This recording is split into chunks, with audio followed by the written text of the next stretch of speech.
Good morning everyone. आज की class में हम फ्यूचर परफेक्ट टेंस के बारे में पढ़ेंगे। शुरू करते हैं। फ्यूचर परफेक्ट टेंस, इसकी जो पहचान है, इस टेंस में हिंदी वाक्यों के अंत में चुका होगा, चुकी होंगी, चुके होंगे, लिया होगा, दिया होगा, गया होगा आदि शब्द आते हैं। अब हम इसको ट्रांसलेट करने के नियम को देखते हैं। रूल ऑफ ट्रांसलेशन यानी अनुवाद के नियम। पहला जो सेंटेंस है अफर्मेटिव सेंटेंस के लिए देखते हैं हम। पहला रूल है आई वी के साथ शैल हैव तथा वर्ब थर्ड फॉर्म का प्रयोग होता है। जो दूसरा रूल है अन्य सभी सब्जेक्ट के साथ विल हैव तथा वर्ब थर्ड फॉर्म का प्रयोग होता है, यानी सभी सब्जेक्ट के साथ हम विल हैव तथा वर्ब थर्ड फॉर्म का प्रयोग कर सकते हैं। इसका जो स्ट्रक्चर है सब्जेक्ट प्लस शैल या will plus have plus verb third plus object plus other. इसको कुछ एग्जाम्पल से हम अच्छे से समझ सकते हैं। पहला जो एग्जाम्पल है, उसने खाना खा लिया होगा, तो यहाँ पे उसने ये सब्जेक्ट है, यानी उसने ही will have taken food. He structure के अकॉर्डिंग सब्जेक्ट पहले आएगा, फिर शैल या विल, यहाँ पे सब्जेक्ट ही है, इसके साथ विल आएगा, फिर हैव, फिर वर्ब थर्ड फॉर्म, यहाँ पे टेक का थर्ड फॉर्म टेकन है, फिर ऑब्जेक्ट यहाँ पे फूड है, he will have taken food. Second जो एग्जाम्पल है, मोहन पत्र लिख चुका होगा, Mohan will have written a letter. जब दो वाक्य संयुक्त रूप से फ्यूचर में होने वाले कार्य को एक्सप्रेस करें। अब यहाँ पे जब दो सेंटेंस एक साथ आते हैं तब कैसे हम बनाएंगे इसको, तब रूल देखते हैं हम। रूल फर्स्ट, जो कार्य पहले समाप्त हो उसे फ्यूचर परफेक्ट टेंस के अनुसार बनाते हैं, और जो कार्य बाद में समाप्त हो उसे प्रेजेंट इंडेफिनिट टेंस के अनुसार बनाते हैं। यहाँ पे एक ही सेंटेंस में दो सेंटेंस के पार्ट होंगे, यानी दो वर्क होगा, तो उसमें जो पहला वर्क समाप्त हो रहा है उसको हम फ्यूचर परफेक्ट टेंस के अकॉर्डिंग बनाते हैं, और जो वर्क बाद में समाप्त होगा उसको हम प्रेजेंट इंडेफिनिट टेंस के अकॉर्डिंग बनाते हैं। ऐसे वाक्यों के बीच में पहले या बाद में या तक आता है, उसके लिए रूल देखते हैं। पहले के लिए बिफोर का यूज़ करते हैं, तथा बाद या बाद को पश्चात भी कहते हैं के लिए आफ्टर का यूज़ करते हैं। रूल थर्ड है, तक के लिए टिल या बाय लगाते हैं। यहाँ पे बाय जैसे आपका डेफिनेट टाइम हो गया, जैसे 4 PM 4 AM, उसके लिए हम बाय का यूज़ करते हैं।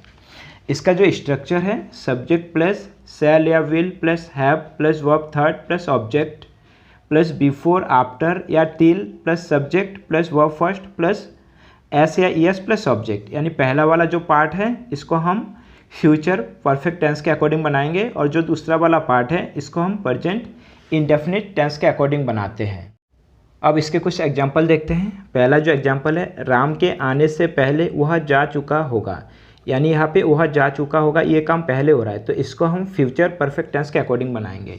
यानी ही विल हैव गॉन बिफोर, या पहले के लिए बिफोर का यूज़ हुआ, बिफोर राम कम्स, राम के आने, इसको हमने प्रेजेंट इंडेफिनिट टेंस में बनाया, यानी ही will have gone before Ram comes. दूसरा एग्जाम्पल देखते, मेरे स्टेशन पहुंचने से पहले ट्रेन जा चुकी होगी। यहाँ पे ट्रेन जा चुकी होगी, इसको हम पहले बनाएंगे, the train will have gone before I reach the station. Third example, मैं कल 5 बजे तक, यानी 5 बजे शाम भी हो सकता है या सुबह भी हो सकता है, घर पहुँच चुका होऊंगा। I shall have reached at home by 5 o'clock या 5 AM या 5 PM हम लगा सकते हैं।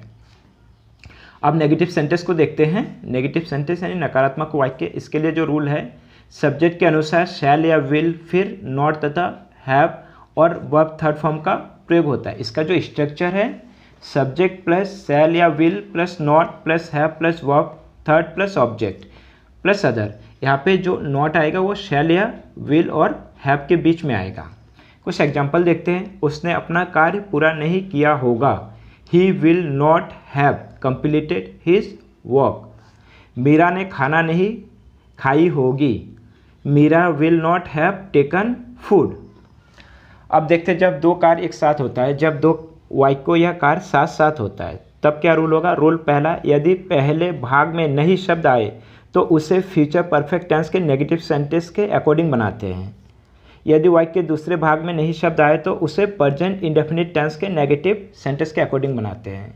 इसका जो स्ट्रक्चर होगा सब्जेक्ट प्लस शैल या will plus not plus have plus verb third plus object plus before या आफ्टर या टिल या by plus subject plus do या does plus not plus verb first plus object. यहाँ पे not दोनों एक साथ नहीं आएगा, अगर इसमें नॉट होगा तो इसमें नॉट नहीं होगा।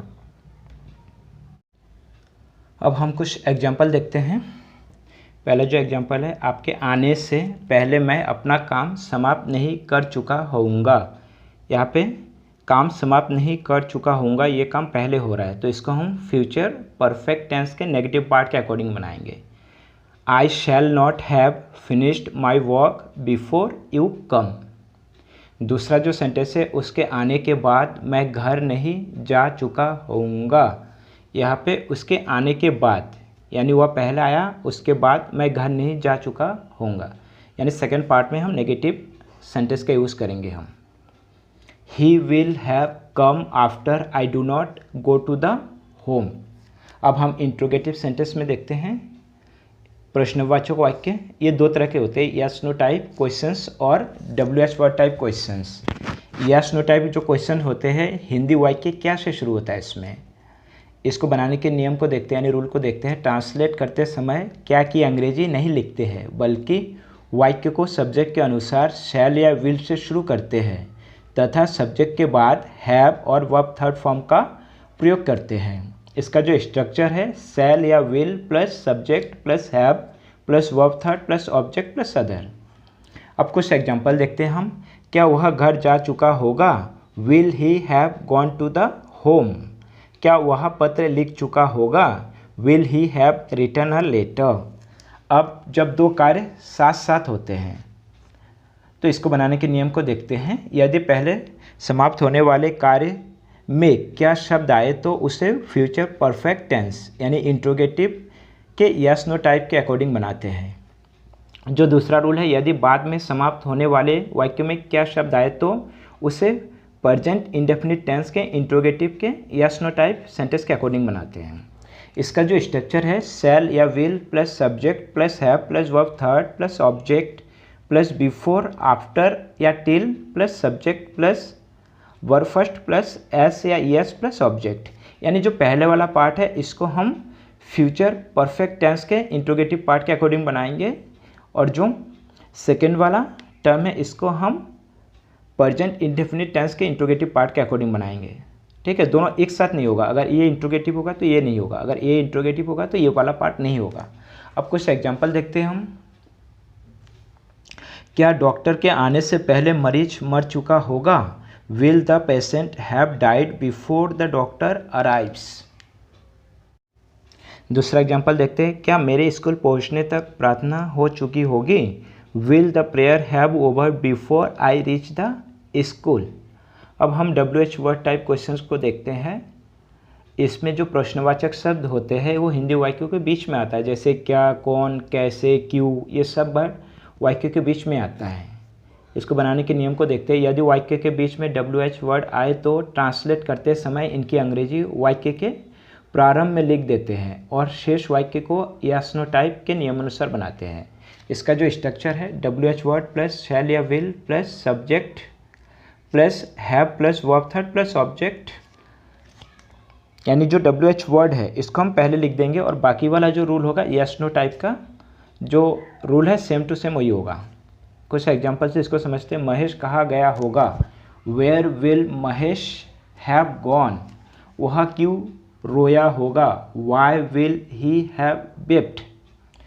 अब देखते हैं जब दो कार्य साथ साथ हो उसके लिए क्या रूल है। यदि पहले समाप्त होने वाले वाक्य में WH वर्ड आए तो उसे फ्यूचर परफेक्ट टेंस के इंट्रोगेटिव WH वर्ड के अनुसार बनाते हैं। रूल सेकेंड है, जो वाक्य बाद में समाप्त हो रहा उसमें WH वर्ड आए तो उसे प्रेजेंट इंडेफिनिट टेंस के इंट्रोगेटिव के WH वर्ड के अनुसार बनाते हैं। इसका जो स्ट्रक्चर है, WH वर्ड प्लस शैल या will plus subject plus have plus verb third plus object plus before या आफ्टर या till plus subject plus verb first plus S या ईएस। कुछ एग्जांपल से इसको समझ सकते हैं। वह मेरे आने से पहले क्यों चला गया होगा, why will he have gone before I come. बच्चा अपनी माँ के आने से पहले क्यों सो चुका होगा, why will have the child have a slept before his mother comes. I hope आपको फ्यूचर परफेक्ट टेंस अच्छे से समझ में आ गया है। मिलते हैं नेक्स्ट क्लास में।